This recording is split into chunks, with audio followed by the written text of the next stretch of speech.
नमस्कार दोस्तों, target with PS Parihar channel में आपका स्वागत है। आज के इस वीडियो में हम लोग बात करेंगे एडेड जूनियर हाई स्कूलों की भर्ती की। इस भर्ती के बारे में जो आदेश जारी हुए हैं उसके बाद से बहुत सारे विद्यार्थी कन्फ्यूजन में हैं। बहुत सारे प्रश्न पूछ रहे थे, चूँकि ये विस्तृत नोटिफिकेशन तो है नहीं है, ये आदेश केवल जारी हुआ है, इसलिए विद्यार्थियों को बहुत सारे जो प्रश्न हैं उनके जवाब नहीं मिल रहे हैं। तो कोशिश ये की गई है कि इस वीडियो में आपके सभी प्रश्नों का जवाब मिल जाए। वीडियो को जल्दी से लाइक कर दें, शेयर कर दें। जिन छात्रों ने चैनल को सब्सक्राइब ना किया हो तो जल्दी से सब्सक्राइब कर लें। सबसे पहले तो योग्यता को लेकर के विद्यार्थी कंफ्यूज हैं कि आखिरकार इस भर्ती की जो योग्यता है वो योग्यता क्या है। तो चूंकि ये जो भर्ती हो रही है वो जूनियर हाई स्कूलों की जो नियमावली बनी है 1978 की 7वां संशोधन हुआ था 2019 में। तो उस जूनियर हाई स्कूलों की भर्ती नियमावली 1978 7वां संशोधन 2019 के अंतर्गत हो रही है। और जो नया नियम है योग्यता को लेकर के वो यहाँ पर स्पष्ट दिया हुआ है कि द्विवर्षीय डिप्लोमा, चाहे आपने बीएड किया हो चाहे आपने बीटीसी भी किया हो, लेकिन यहाँ पर एक बात ध्यान देने वाली है कि यहाँ पर लिखा हुआ है कि कम से कम 50% अंकों के साथ में स्नातक के साथ में शिक्षा स्नातक यानी कि बीएड, तो ग्रेजुएशन में कम से कम 50% मांग लिया गया है। और बीटीसी के अभ्यर्थी कंफ्यूजन में ना रहें, क्योंकि बीटीसी के बहुत सारे विद्यार्थी लगातार पिछले वीडियो में कमेंट करके ये पूछ रहे थे कि क्या बीटीसी योग्य है कि नहीं है। तो बीटीसी के जो विद्यार्थी हैं वो बेशक योग्य हैं पूरी तरीके से, अगर उन्होंने जो उच्चतर वाला टीईटी पास किया हो तब। उच्चतर वाले टीईटी के लिए भी यहाँ पर योग्यता लिखी हुई है, जिसे आप लोग देख सकते हैं नीचे कि 50% अंकों के साथ में ये लिखा हुआ है राज्य सरकार द्वारा भारत सरकार द्वारा संचालित पात्रता परीक्षा उच्च स्तर उत्तीर्ण। तो ये उच्चतर वाला जो टीईटी होता है वो पास होना चाहिए। चाहे बीएड किए हों या बीटीसी किए हों आप आवेदन कर सकते हैं। बस आपके जो ग्रेजुएशन है, ग्रेजुएशन में आपका 50% होना चाहिए। तो योग्यता वाली जो स्थिति है वो साफ हो गई है। अब बात कर लेते हैं आयु की कि आयु कितनी होती है। तो आयु उतनी है जितनी उत्तर प्रदेश की सभी भर्ती में होती है, यानी कि कम से कम 21 साल और ज़्यादा से ज़्यादा 40 साल। ये देखिए स्तंभ 2 में आप देख सकते हैं सहायक अध्यापक की भर्ती के लिए ये आवश्यक है कि अभ्यर्थी ने विज्ञापन के दिनांक को 21 वर्ष की आयु प्राप्त कर ली हो और 40 वर्ष की आयु प्राप्त ना की हो। और एससी एसटी इत्यादि को यहाँ पर छूट भी दी गई है 5 साल की, यहाँ पर साफ साफ लिखा हुआ है। दूसरे राज्यों के विद्यार्थी पूछ रहे थे कि क्या जो अदर स्टेट के विद्यार्थी हैं वो यहाँ पर आवेदन कर सकते हैं। तो इस नियमावली में साफ साफ लिखा है कि अदर स्टेट के विद्यार्थी जो है वो आवेदन नहीं कर सकते। हाँ, अगर आपने बाहर से पढ़ाई करी हो और उत्तर प्रदेश में रह रहे हो तब आप उसके लिए आवेदन कर सकते हैं, अगर आप उत्तर प्रदेश के नागरिक हैं। बात करते हैं पेपर के पैटर्न की। पेपर का जो ये पैटर्न जारी हुआ है जिसमें बताया गया कि 50 नंबर का आपका सामान्य अध्ययन का एक पेपर होगा, वो सभी विद्यार्थियों के लिए अनिवार्य होगा। उसके बाद से जो पेपर है वो 3 भागों में बांटा गया है। खंड का के लिए देखिए ये जो लिखा है ये प्रधानाध्यापक एवं सहायक अध्यापक हेतु एक खंड का है। याद रखिएगा 3 खंड बनाए गए हैं, खंड का, खंड खा और खंड गा। ये नीचे लिखा गा। तो ये जो पेपर होगा ये 100 नंबर का है। और इन में जो आप जिसके भी अध्यापक बनना चाहते हो, अगर आप अध्यापक बनना चाहते हैं भाषा की तो हिंदी और इंग्लिश आएगी खंड का में ये, और संस्कृत भी है नीचे ही लिखा हुआ है। हिंदी, इंग्लिश और संस्कृत ये 3 भागों में बटा है खंड का। और इसी तरीके से जो सामाजिक विज्ञान के जो अभ्यर्थी हैं जो 5 से लेकर के नीचे तक हैं उनके लिए इतिहास और भूगोल, देखो वायुमंडल जलमंडल इत्यादि दिया हुआ है।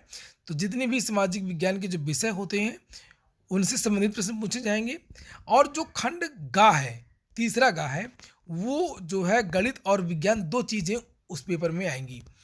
तो इस तरीके से पेपर है, यानी कि 100 नंबर का अलग अलग है और 50 नंबर का आपका जो है वो कंपलसरी पेपर है।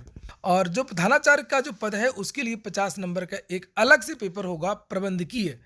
और अभी ये स्पष्ट नहीं किया गया है कि आखिरकार जो जूनियर हाई स्कूलों में अध्यापक की सेवा शर्तें और नियमावली है ये 1978 7वां संशोधन, उसमें एक चीज़ ध्यान देने वाली है कि आवेदन की लास्ट डेट नहीं, विज्ञापन की तिथि को मुख्य माना गया है। यहाँ पर लिखा है कि भर्ती के लिए ये आवश्यक है कि अभ्यर्थी ने विज्ञापन के दिनांक को 21 वर्ष की आयु प्राप्त कर ली हो, 40 वर्ष से अधिक की आयु प्राप्त ना की हो। तो मुझे लगता है कि आपके सभी प्रश्नों के जवाब मिल गए होंगे। अगर आप लोगों के कुछ और भी प्रश्न हैं, कोई और भी कन्फ्यूज़न है, तो आप लोग कमेंट कर दें। मैं सुबह के वीडियो में बताने की कोशिश करूँगा कि योग्यता को लेकर के हो, चाहे आयु को लेकर के हो, चाहे परीक्षा पैटर्न के को लेकर के हो। हाँ, एक बात और कि अभी चूँकि ये केवल आदेश जारी हुआ है, ये विज्ञापन तो है नहीं है। विज्ञापन आ जाएगा बहुत जल्द, 1 या 2 दिन में विज्ञापन जारी कर दिया जाएगा। विस्तृत विज्ञापन 18 तारीख से चूँकि इसके आवेदन लिए जाने हैं, तो अभी ये नहीं बताया गया है कि स्नातक में सब्जेक्ट कॉम्बिनेशन मांगा है कि नहीं मांगा है, कि बीएससी में कौन-कौन से विषय होने चाहिए या ग्रेजुएशन में कौन-कौन से विषय होने चाहिए, भाषा के छात्रों के लिए क्या होना चाहिए। अभी इन जो चीज़ों के जवाब हैं वो भी बहुत जल्द मिल जाएँगे और 1 या 2 दिन में वो बातें भी स्पष्ट हो जाएँगी और मैं भी आप लोगों को कल भी एक वीडियो बनाकर दे दूँगा अगर जानकारी एग्जैक्ट जानकारी मिल जाएगी तो।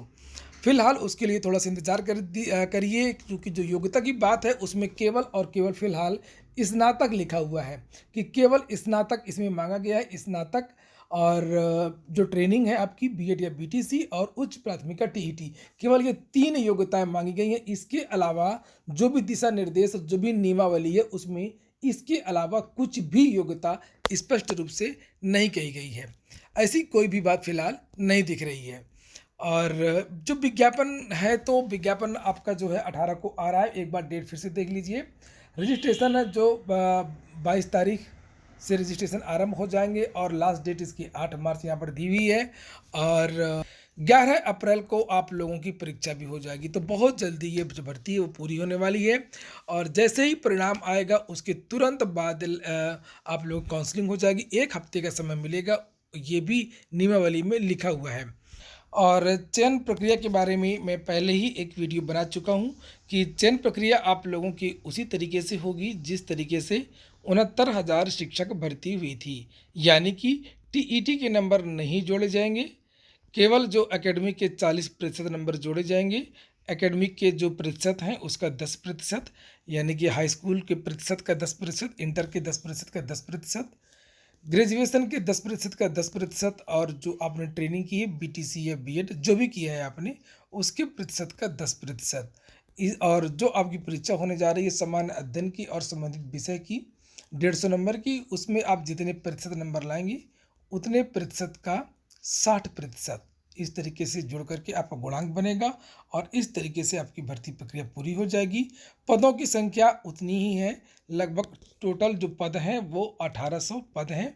प्रधानाचार्य के पदों को मिला करके 300 के लगभग 350 प्रधानाचार्य के पद हैं और 1500 के आसपास जो हैं वो सहायक अध्यापकों के पद हैं। ये हो गया आज का वीडियो अगर आपको अच्छा लगा हो तो लाइक कर दें। जिन छात्रों ने चैनल को सब्सक्राइब ना किया हो तो सब्सक्राइब कर लें। पूरा वीडियो सुनने के लिए बहुत बहुत धन्यवाद। और जिन छात्रों ने targetwithpsparihaar.com या PS परिहार ऑनलाइन क्लासेस वाला ऐप डाउनलोड न किया हो तो उस ऐप को भी डाउनलोड कर लें। पूरा वीडियो सुनने के लिए बहुत बहुत धन्यवाद।